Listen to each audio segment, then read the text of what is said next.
আজ পবিত্র শবে মেরাজ, ইসলামের ইতিহাসে অত্যন্ত তাৎপর্যপূর্ণ এবং অলৌকিক এক রাত।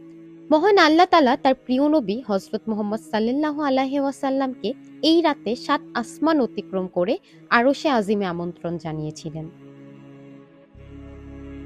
শবে মেরাজ মহানবী হযরত মুহাম্মদ সাল্লাল্লাহু আলাইহি ওয়াসাল্লামের জীবনের এক ঐতিহাসিক ও গুরুত্বপূর্ণ অধ্যায়। এই ঘটনাতেই মুসলমানদের জন্য ৫ ওয়াক্ত নামাজ ফরজ করা হয়।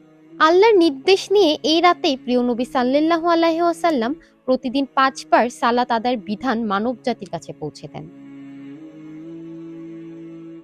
পবিত্র কোরআনেও এই অলৌকিক ভ্রমণের বর্ণনা রয়েছে। বোরাকে চড়ে বায়তুল মুকাদ্দাস থেকে শুরু হওয়া এই সফরে রাসূল সাল্লাল্লাহু আলাইহি ওয়াসাল্লাম জান্নাত, জাহান্নাম এবং মহাবিশ্বের অনেক রহস্য অবলোকন করেন। মেরাজের এই রাতের সবচেয়ে বড় উপহার হলো ৫ ওয়াক্ত নামাজ। মহান আল্লাহ উম্মতে মুহাম্মাদীর জন্য এই নামাজকে উপহার হিসেবে দান করেছেন, যা আমাদের আধ্যাত্মিক উন্নতির শ্রেষ্ঠ মাধ্যম। তাই আজকের রাতের প্রকৃত শিক্ষা হলো নিয়মিত ও সহিভাবে নামাজ আদায় করা। ইসলামী চিন্তাবিদদের মতে মিরাজ মানুষের জন্য এক গভীর বার্তা বহন করে। এর মাধ্যমে বোঝানো হয়েছে সময় ও স্থান মানুষের জন্য সীমাবদ্ধ হলেও আল্লাহর জন্য তা কোনো বাধা নয়।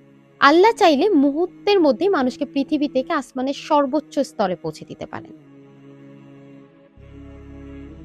তবে অনেক ক্ষেত্রে এসব আয়োজনের উদ্দেশ্য থাকে মুসলমানদের ইতিহাস স্মরণ করানো, শিশুদের ইসলামের সঙ্গে পরিচিত করা, কিংবা ফিলিস্তিন সহ নির্যাতিত মুসলমানদের জন্য সহানুভূতি ও সহায়তার বার্তা ছড়িয়ে দেওয়া। এ ধরনের মানবিক ও সামাজিক উদ্দেশ্য অবশ্যই বৈধ ও প্রশংসনীয়।